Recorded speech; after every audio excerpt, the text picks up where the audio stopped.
I mean, we literally threw Cadillacs out of the back of that airplane. There was like every type of action you could think of in that movie. Get out of here, kid. Hey, I want you to shoot. I want you to focus out through the window and focus on.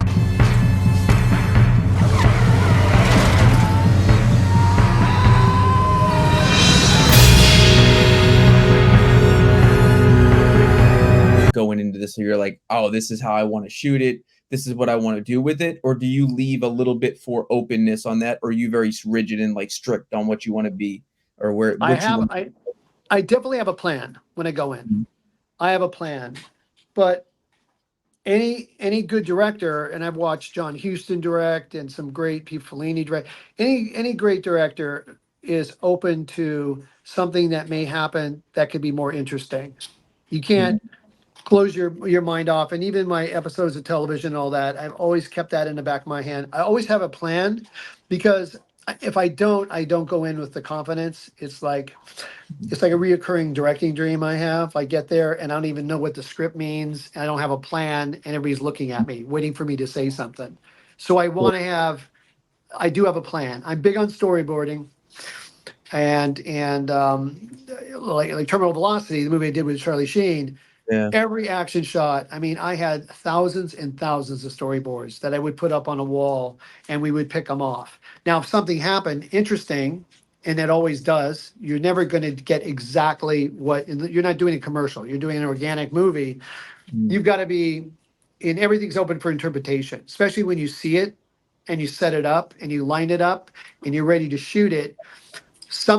An actor will come up with a contribution, a PA will come up with a contribution, may come up to you and say, hey, wouldn't it be cool if you shot through the windows and focused on that? And I'm going, get out of here, kid. Hey, I want you to focus out through the window and focus on this. Yeah. That's funny. So terminal velocity thing, because you, dude, I mean, I could imagine because I was watching that last night, and I remember watching it back when I was younger. But I mean, you did like everything, like there was like every type of action you could think of in that movie, from like, I mean, a car skydiving with a car, trying to unlock it to I don't know that rocket thing that was on that train track Right. they That- flew out of. So I mean, what was that process like? Because you, I would think, have to be very meticulous with that because there's a lot of things going on. Well, that movie again, that was very well. All that was thought out. I had like an amazing stunt team on that. I was years ago was a production assistant on a movie called Cannonball Run, and I'd met Mhm. Buddy Joe Hooker on that movie. And Buddy Joe Hooker is a legend stunt guy who started the Stunts Unlimited, and just he knows everybody. Gary Baxley, all the people, Gene LaBelle, Gene, yeah. all the top guys, and I was friends with them.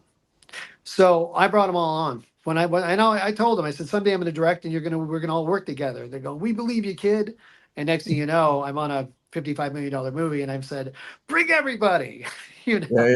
yeah. So We got the we would sit around in a big circle and talk about the stunts and the action. I go, I want this. This is supposed to be an action comedy. That was yeah. my head on this, and that's how I got James Gandolfini to do it, and Mhm, Charlie to do it at the time, because he was pretty hot, very hot at the mhm, time. I said, we're going to do action, but we're going to have our tongue in our cheek the whole time, and we're going to have a lot of fun with this because we need to make a movie that has, and that's what worked on True Lies. True Lies had a sense of humor to it. yeah, yeah. And so I wanted to have that sense of humor through this, but at the same time keep the action, fun, realistic. There's very few CGI shots in that.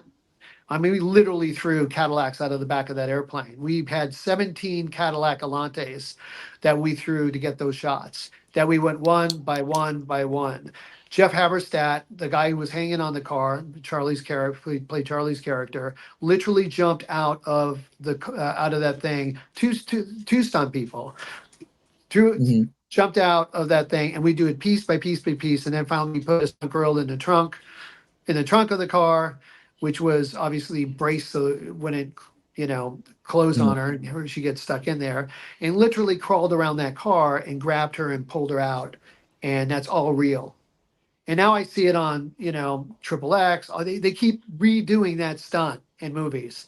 The same Yeah. thing, car out of the airplane, car out of the back of the C-130. But we were the first person to to kick the car out of the back of the C-130.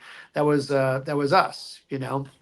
And when I first got that movie, Disney wanted to know, how are you planning on shooting that? I came in with every single storyboard, and I draw, so I had every single shot down. Mhm. And when we tried to figure it all out for safety reasons, because it's not a low budget movie, I wanted to cover all my bases as far as safety on this thing, because putting a guy on a biplane that sits on top of the thing, it turns upside down, gets up to a real C-130, grabs a hold of it, that's all real. Of course, Charlie's face is put in, but Yeah. all real. Our stunt guy, Jeff Haversack, did all that. What would damn, yeah. I mean, there was just so much. And I was gonna say that too, like watching it, I was like, there's like it seems like you did a lot of original things before a lot of people did that because you had so many elements in it of action, like from the fight scene. I mean, yeah, a little bit of fight, not a lot of fighting, I guess per se, like like martial arts fighting in the beginning, a little bit spread. At the end, yeah, Gandolfini gets in a Yeah, a little bit throwdown with Charlie and beats the shit out of him, and then bear hugs him, and then when they Charlie flip the pulls the parachute and he flies into the windmills. All that stuff was, we came up with that on location scouts. Hey, wouldn't it be cool if we do this? Wouldn't it be cool if we do this? Then having somebody like Buddy Joe Hooker with me, he goes, hey, dude, this is what we need to do. We need to do, because he'd worked with me on a movie that got me that movie, a movie called Gunman in Okay. Mexico. And so he and I, had already worked together on that movie. And so he's just a good director, great director, can't do it alone. You gotta be able to mine the great ideas out of the people that you believe are talented that you've put around you.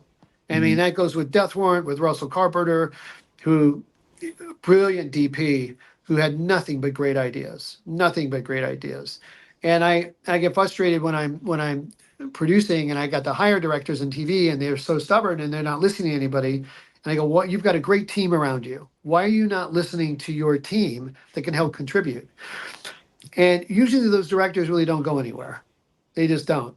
And if you listen to Quentin Tarantino's book, he says the same thing. I mean, and even Spielberg, Mhm. he hires great people. Janusz Kaminski's his DP, who he loves, but he listens to him. He doesn't say, "Oh, I have to have this angle and only this angle." Janusz Kaminski's going to go, "Yeah, but wouldn't it be good if you had, another angle and we could focus through the fence and then we could get the whole, the feeling of Auschwitz being caged in and that sort of thing." And then Mhm. Spielberg is like, "Yeah, you're right, that's great," but he listens. And Scorsese, all the great ones. I don't know about Kubrick. I don't know how he works. I'm sure, he has his own thing, but I'm sure he listens to people too. You'd be sitting next to your script supervisor and you're always asked, that's your sounding board. You're always like, so what do you think? Do you think that works? Nah, it felt wooden. Okay, thanks. All right, that was wooden. Let's do that again. Let's do it again, is what you're saying? Yeah. Yeah, exactly. Well, let me ask you this with Sheen then. Like, since he was at the top of his heap at that time, what was he like to get and what was he like to work with? Like, was that a difficult process to get him on board? It wasn't. I had that movie Gunman that studios liked, and another low budget movie, but it was sort of a love letter to Sergio Leone, but another with its tongue in cheek. It had a great sense of humor to it. Mhm. Played very well with audiences and the theater, and so he saw that movie and really liked it. And I sat down, had one meeting with him. He says he's on board. That guy got up with me every morning. We ran, got to work, and he was 100% sober the whole movie. He was as healthy as you can be. He was always up early, ready to go, jogging shorts, shoes, ready to go jog, and he was 100% there. So I loved working with him. He's one of the most generous, kindest, actors I've ever worked with. Lovely, lovely guy.